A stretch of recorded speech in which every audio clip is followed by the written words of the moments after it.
Batman and Robin, issue 17, legacy number 83. Philip K. Johnson writing with Carmine Di Domenico and Javier Fernandez on the art. So,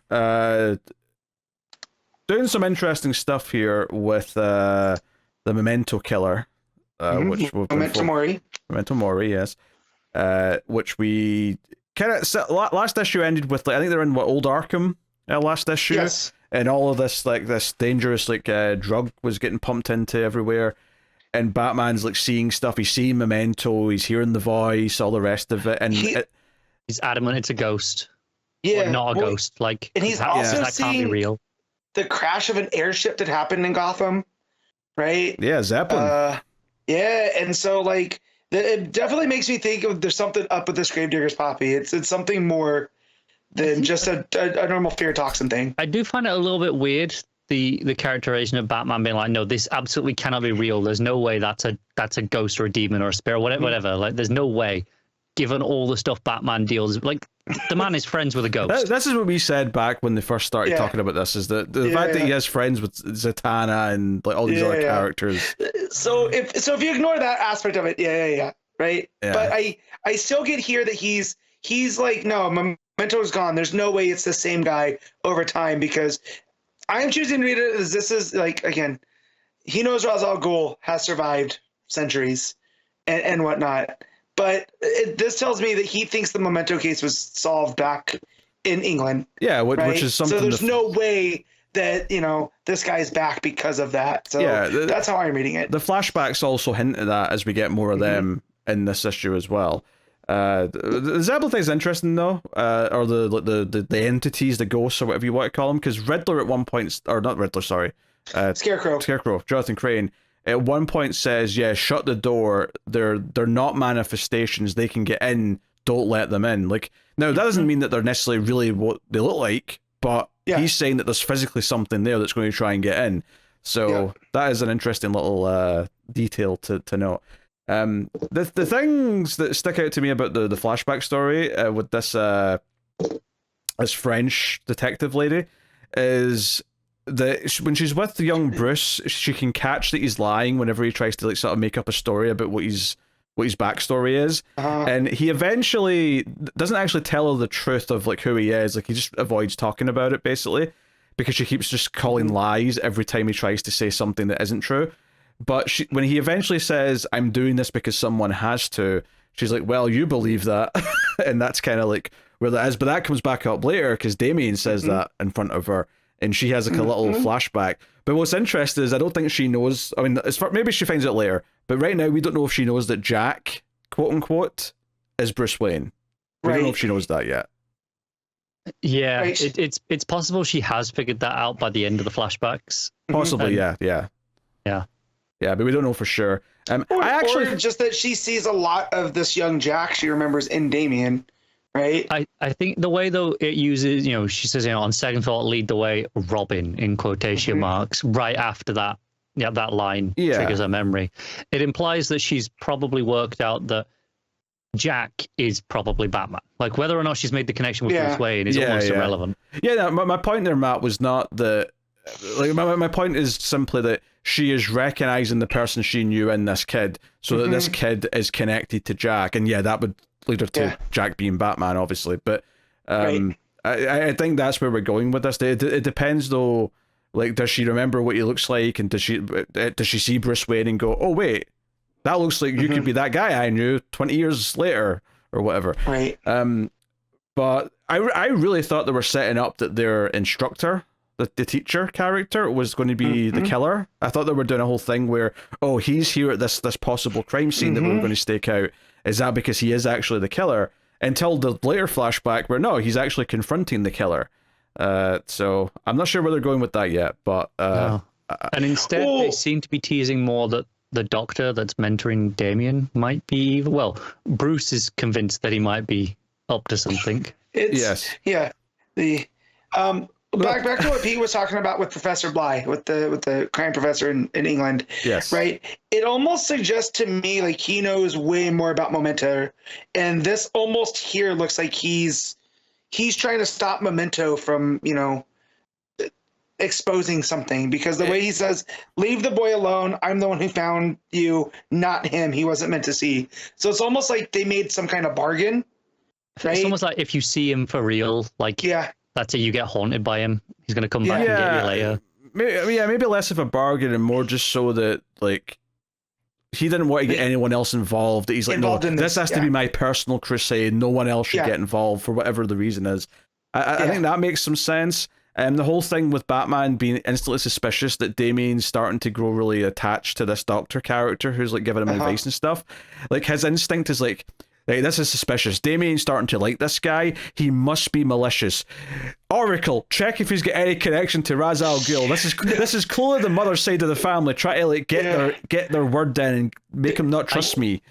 Really, really, really, really hope that this doctor is just a legitimately nice guy who is just, you know, helping a teenager out. Like, you know, and it's more interesting if it's that. It's way more interesting. If it turns out he is actually evil and in league with Raz or any of that, I'm like, oh, I will roll my eyes. Yeah, because if he's just a good influence on Damien, then that's actually way more like fascinating. I do love the idea that Bruce is like, Damien doesn't like anybody. Damien likes this guy. There's something suspicious. What's going on?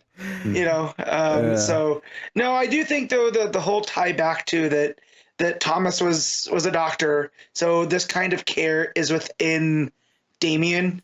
And when you get to that all, you know, kind of that flashback within the doctor that's all bathed in yellow with the chessboard, where he calls him, you know, like heir to the throne, that could be read as, you know, he's talking about, you know, maybe Damien becoming a doctor one day, like his grandfather. And Bruce is choosing to look at this maliciously because of everything else that's going on right now, right?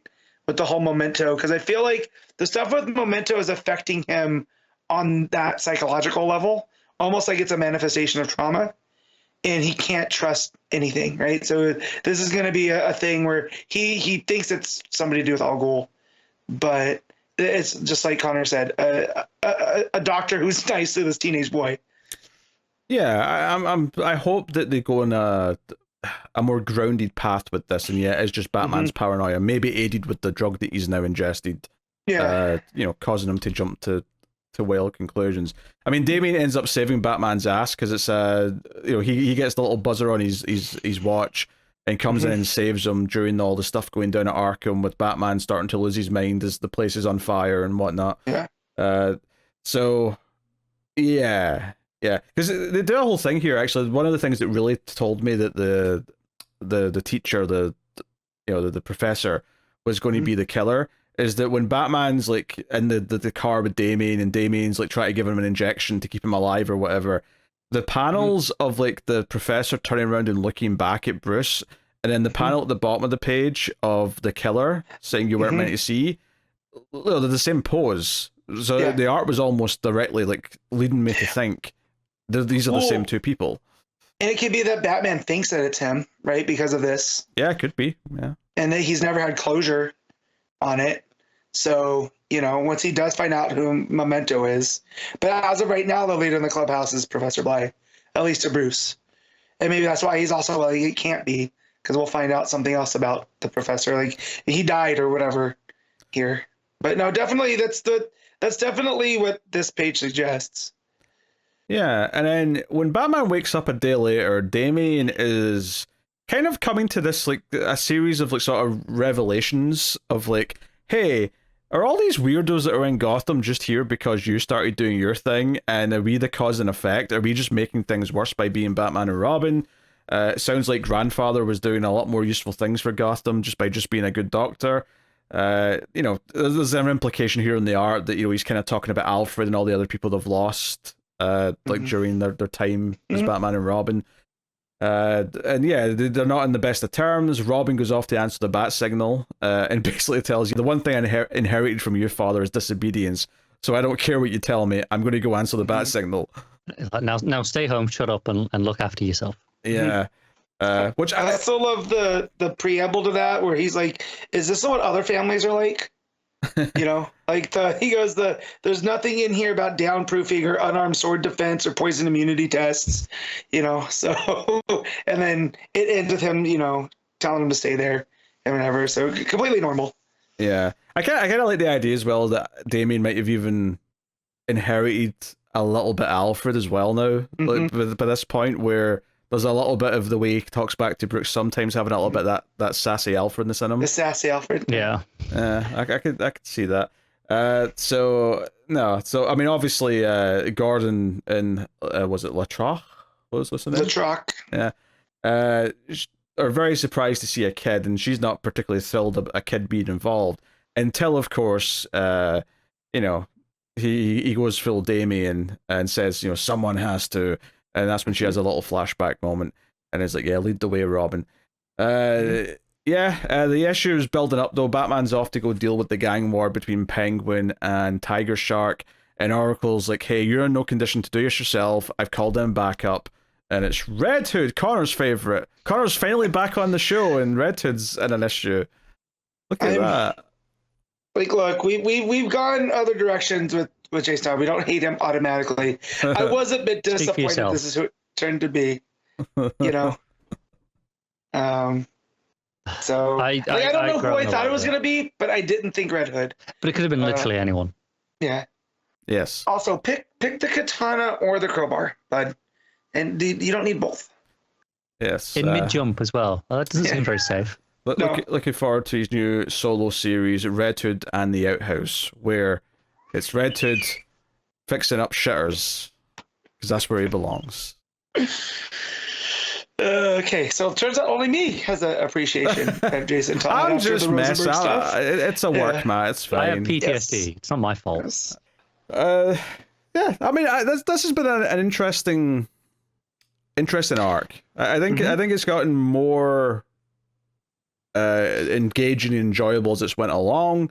I think there's some pitfalls that Johnson could fall into, but I'm finding myself really into the mystery of like the killer and like how the present day stuff connects to the past stuff.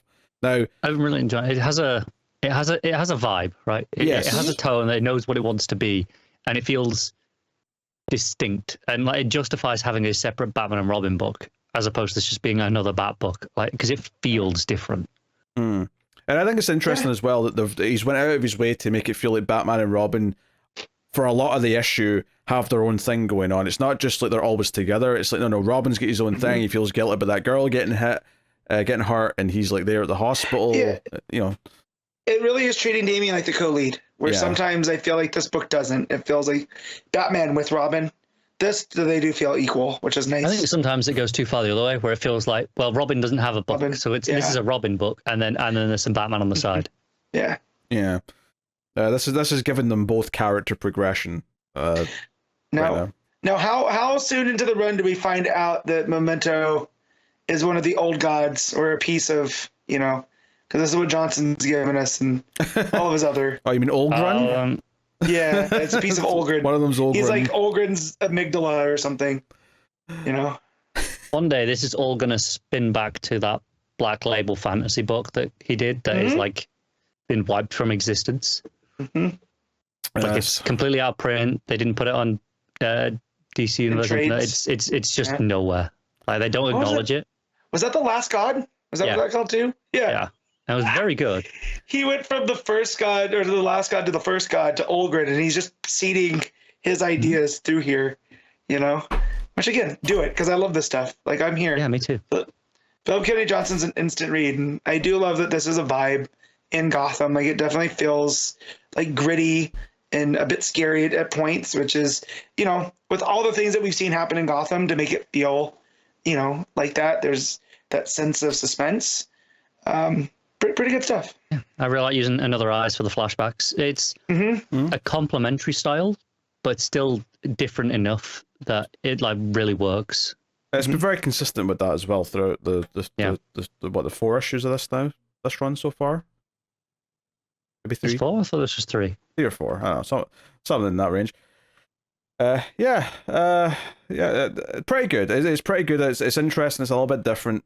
There's a few pitfalls that you could fall into where I might not like where it goes, but by and large, I'm enjoying everything that it's, like they say, the vibe that's given off more than anything else.